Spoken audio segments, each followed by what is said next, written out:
Assalamualaikum warahmatullahi wabarakatuh. Perkenalkan, nama saya Esat Sigianto Pramuja dengan NIM 415200101187. Saya mahasiswa Universitas Mercu Buana jurusan Teknik Informatika.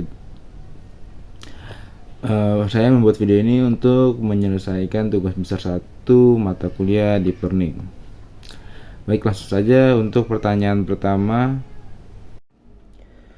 Nomor 1 yaitu jelaskan ciri utama algoritma machine learning.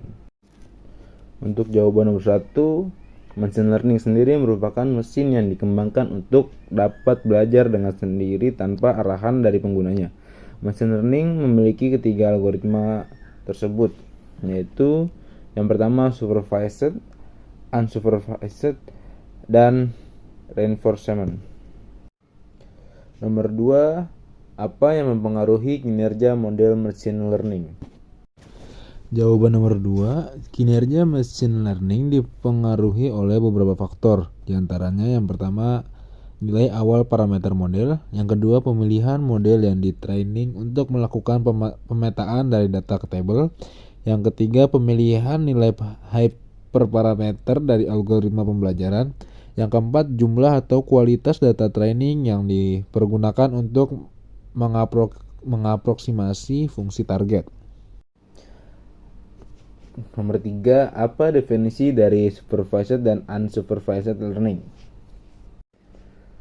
Jawaban nomor 3, teknik supervised learning merupakan teknik yang bisa kamu terapkan pada pembelajaran mesin yang bisa menerima informasi yang sudah ada pada data dengan memberikan label tertentu.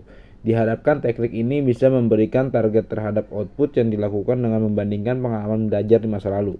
Teknik unsupervised learning merupakan teknik yang bisa kamu terapkan pada machine learning yang digunakan pada data yang tidak memiliki informasi yang bisa diterapkan secara langsung. Diharapkan teknik ini dapat membantu menemukan struktur atau pola tersembunyi pada data yang tidak memiliki label.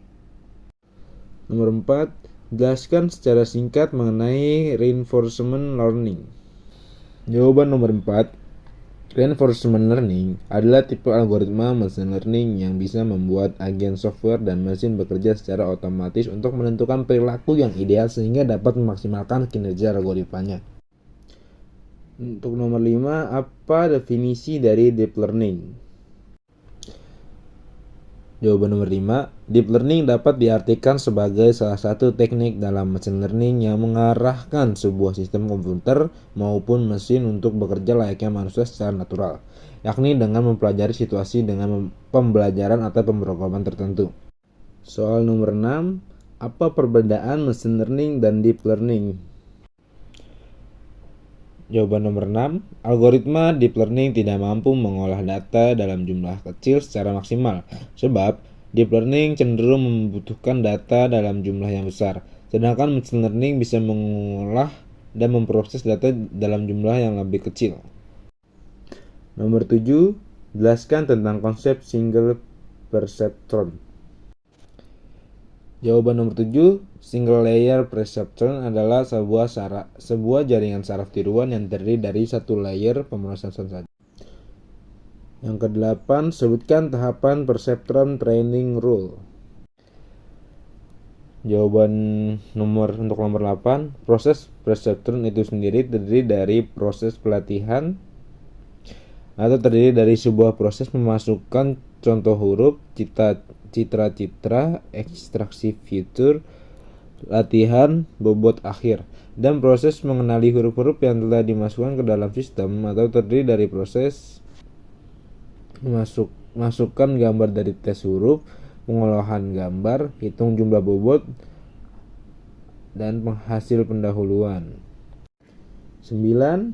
Apa yang dimaksud dengan likelihood function di Bayesian probability? Jawaban nomor 9, likelihood function adalah probabilitas gabungan dari data yang diamati yang dilihat sebagai fungsi dari parameter model statistik yang dipilih. Nomor 10, jelaskan mengenai univariate dan multivariate Gaussian.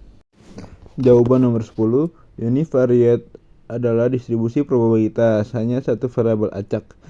Ini berbeda dengan distribusi multivariat, distribusi probabilitas dari vektor acak.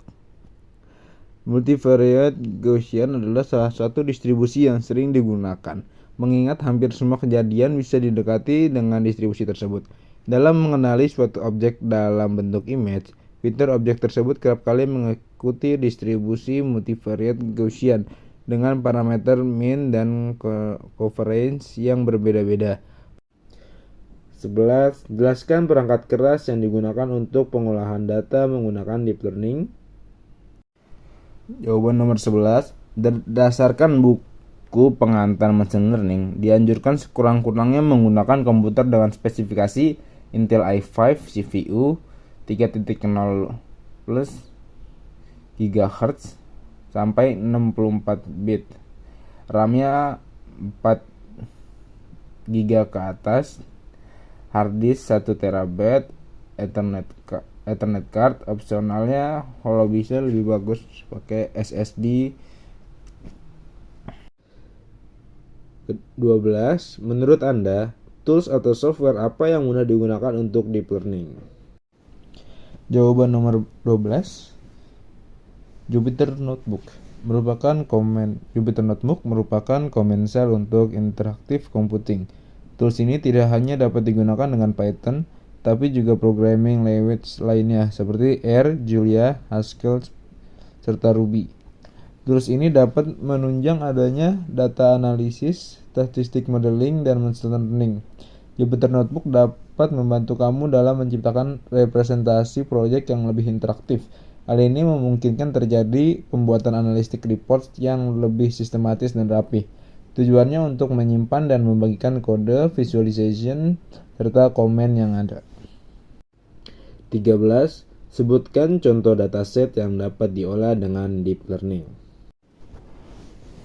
Jawaban nomor 13, contohnya adalah ImageNet. ImageNet adalah sebuah dataset yang terdiri dari 1.200.000 gambar untuk training dan 100.000 untuk testing. Dataset ini terdiri dari 1.000 class. Jadi untuk setiap kelas ada 1.200 gambar. 14. Apa yang dimaksud dengan activation function? Jawaban nomor 14.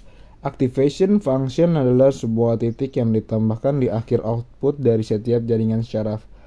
Activation function juga dikenal sebagai transfer function yang digunakan untuk menentukan output neural network.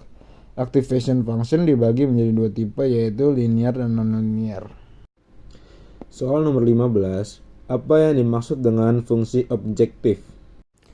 Jawaban nomor 15, fungsi objektif adalah fungsi yang nilainya akan dioptimalkan. Fungsi objektif bisa bernilai maksimum atau minimum. 16, sebutkan formula yang digunakan untuk validasi model deep learning. Jawaban nomor 16, ada dua teknik validasi yang lumrah digunakan untuk memvalidasi model. Yang pertama, split validation, melakukan validasi sederhana dengan membagi dataset secara acak menjadi dua, data terpisah, data latih, dan data uji. Yang kedua yaitu cross validation, melakukan validasi berulang di mana dataset dibagi menjadi banyak subset atau himpunan data latih dan validasi. Yang 17, apa tujuan dari pembelajaran training pada pemrosesan data? Nomor 17, data training nantinya akan digunakan untuk melatih algoritma dalam mencari model yang sesuai. Sedangkan data testing akan dipakai untuk menguji dan mengetahui performa model yang didapatkan pada tahap testing. 18. Apa yang dimaksud dengan steepest gradient descent? Jawaban nomor 18, metode steepest descent adalah metode gradient sederhana untuk pengoptimuman. Metode ini memiliki kekonvergenan yang lambat dalam menuju ke solusi optimum. Hal ini terjadi karena langkahnya yang berbentuk zigzag. 19. Jelaskan mengenai lokal minima. Jawaban nomor 19, lokal minima ini juga dikenal sebagai minima relatif. Minimum lokal mengacu pada minimum dalam beberapa lingkungan dan mungkin bukan minimum global. Nomor yang terakhir, nomor 20, apa yang dimaksud dengan gradient? Untuk jawaban yang terakhir, Gradien adalah nilai kemiringan atau kecondongan suatu garis yang membandingkan antara komponen Y ordinat dengan komponen X absis. Gradien akan menentukan seberapa jauh kemiringan yang terjadi pada suatu garis dalam koordinat Cartesius. Baik, sekian dari saya. Terima kasih yang sudah mendengarkan. Wassalamualaikum warahmatullahi wabarakatuh.